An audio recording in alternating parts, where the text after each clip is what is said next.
Autism is not because उनका कोई fault नहीं है यार, they are star kids. You know, it's we as common people who are so intrigued to know कि उनके life में क्या चल रहा है. I'll give you one simple example. Interview and the media ran behind the star kid. Now tell me. After giving a so much powerful character like a Sita Raman, she is still not valid in Bollywood.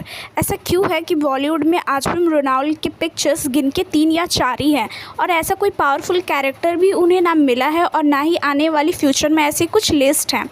अगर आप मृणाल को नहीं जानते हो तो So let me give me a brief introduction. So she was born on 1st August 1992 in Maharashtra.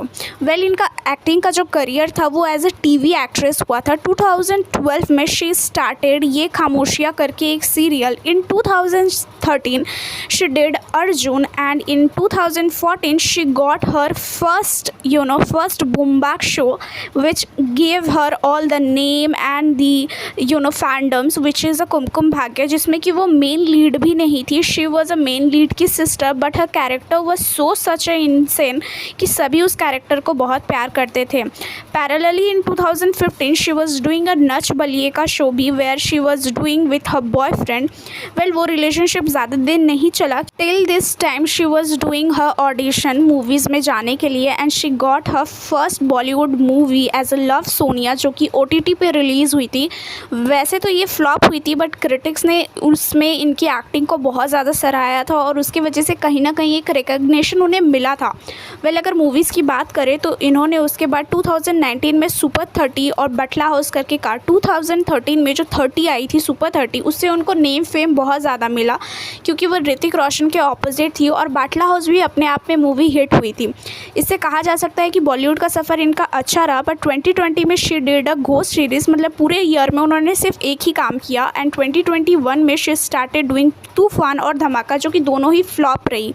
2022 में इन्होंने Jersey किया और सीता रमन किया. जर्सी तो फ्लॉप हुई पर कहा जा सकता है कि सीता रमन एक टर्निंग पॉइंट था फॉर हर करियर क्योंकि उससे उन्हें बहुत ज़्यादा नेम फेम मिला और तेलुगु इंडस्ट्री में तो उन्हें आंखों पे बैठा लिया. इस तरीके के जो कैरेक्टर थे वो इतनी ज़्यादा आज भी प्योर है कि अगर आप ये मूवी पहले भी देख चुके हो और अभी भी देखोगे तो भी आपको वो कनेक्शन फील हो. वही मृणाल प्लेड सीता का character was excellent. You know what, जो भी उनके ड्रेस थे, the way she dialogue, everything was so perfect. सच में यार इस मूवी की तो मैं पर्सनली फ़ैन हूँ. और दुलकर सलमान की तारीफ़ क्या ही बोलूँ, Dulquer Salman was also very super duper hit. इसके बाद ही क्या हुआ, 2023 में इन्होंने गुमराह किया, आँख में चोली, लव स्टोरी 2, हे नाना से इनको थोड़ा बहुत अगेन मैं कहूँगी कि हिट हुई थी मूवी. अच्छा खासा फेम मिला. उनके फ़ैन ने, तेलुगु फ़ैन ने बहुत ज़्यादा इनको सपोर्ट किया.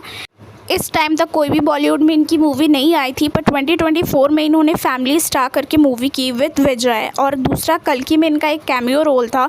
कैमियो रोल में अगर आप एक्टिंग की बात करो तो acting was a perfect notch. पर क्या कहा जा सकता है कि बॉलीवुड में इन्हें अभी तक उस तरह का कैरेक्टर ही नहीं मिल रहा. ऑन दी अदर हैंड अगर आप स्टार किड का देखो, स्पेशली अगर मैं खुशी की नादानिया की बात करूं तो आपको याद होगा कि इतना ज़्यादा क्रिंज एक्टिंग होने के बाद भी she has a number of movies in her hand.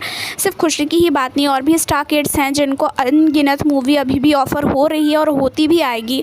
वहीं पे अगर आप रियल टैलेंट को देखो जो कि पता लेडीज़ में मैं दोनों ही main lead along with a male lead को भी कहूँगी कि उनकी मूवीज़ अब आप रेयर ही देखोगे. सीरियसली अगर उनका लक बहुत ज़्यादा साथ दिया तो मे बी आप उनको उसी तरीके के किसी स्ट्रॉन्ग कैरेक्टर में अगेन एंड अगेन देख पाओगे.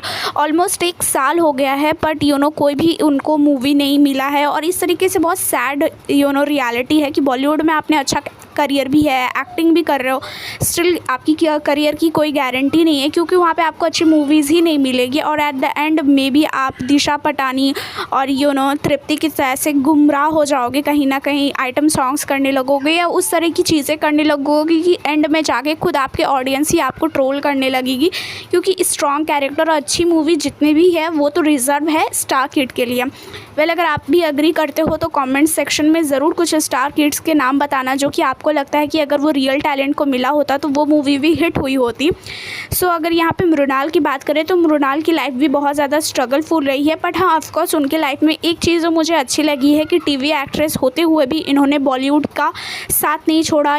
ऑडिशन पे ऑडिशन दिया। ये अपने ऑडिशन की बहुत सारी स्टोरीज़ भी बताती हैं कि किस तरीके से जब वो ऑडिशन के लिए जाती थी तो उन्हें देख के ही कहा जाता था कि आप तो इतने सुपर डुपर हिट में सीरियल में काम कर रहे हो, फिर आपको ऑडिशन देने की क्या ज़रूरत है। बट उनको मूवी में काम करना था, इसलिए वो फिर भी जाके देती थी ऑडिशन देना, और उसमें देर से ही सही, पर आप ये कह सकते हो कि तेलुगु इंडस्ट्री या साउथ इंडस्ट्री कहीं ना कहीं उनके टैलेंट की बहुत ज़्यादा कद्र कर रही है, उनको वो चीज़ दे रही है। But of course I personally believe कि शी डिज़र्व्स मोर, क्योंकि उनकी एक्टिंग में कोई कमी नहीं है। सीतारमन जैसी मूवी में जो इतना इंटेंस सीन को भी इतने ब्यूटीफुली पोर्ट्रे कर सकता है, नो डाउट वो बहुत अच्छी ही एक्ट्रेस है। उसी तरीके से एक के बाद एक जैसे वो मूवीज़ करते जा रही है, उनका कैरेक्टर अगर आप देखो तो आई एम श्योर वो एक बहुत ज़्यादा स्ट्रॉन्ग लेडी है, और अगर कुछ साल लगातार उनको इस तरीके से मूवीज़ मिलती रही तो डेफिनेटली वो साउथ की इंडस्ट्री में एक one of the main leading actress के नाम से जानी जाएगी, जो कि बहुत पावरफुल एक्टर है। ऑफकोर्स इसके अलावा भी अगर बॉलीवुड की बात की जाए तो बॉलीवुड की कोई गारंटी नहीं है गाइस, क्योंकि इतने अनगिनत ब्यूटीफुल टैलेंटेड है बॉलीवुड में, बट स्टिल ना तो उनके पास स्क्रिप्ट है ना ही एक्टिंग है। अगर वो एक्टर को चूज़ भी कर रहे हैं तो on the basis of their parents name, तो ऑफकोर्स वहाँ पे आप कुछ उम्मीद मत ही रखो।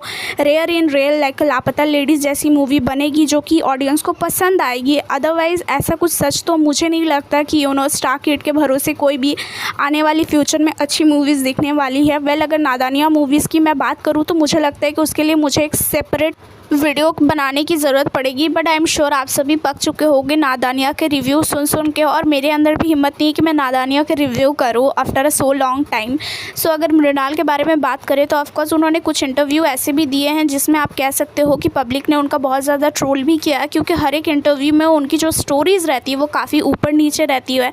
तो इसमें मैं कहूँगी कि डायरेक्ट उनके PR का गलती है, बिकॉज उनके PR को उनको वो चीज़ें करना चाहिए, क्योंकि अगर आप देखो तो स्टार किड वहीं पर कितनी अच्छी एक्टिंग करते हैं। ऑफकोर्स वो रियल मूवीज़ में नहीं कर पाते हैं, बट जब भी वो कैमरा के सामने आते हैं, जब भी वो किसी इंटरव्यू वगैरह में होते हैं तो वो एक अच्छी स्टोरी पोर्ट्रे करते हैं, जो कि ये रिलेटेबल दिखने के लिए इनफ होता है।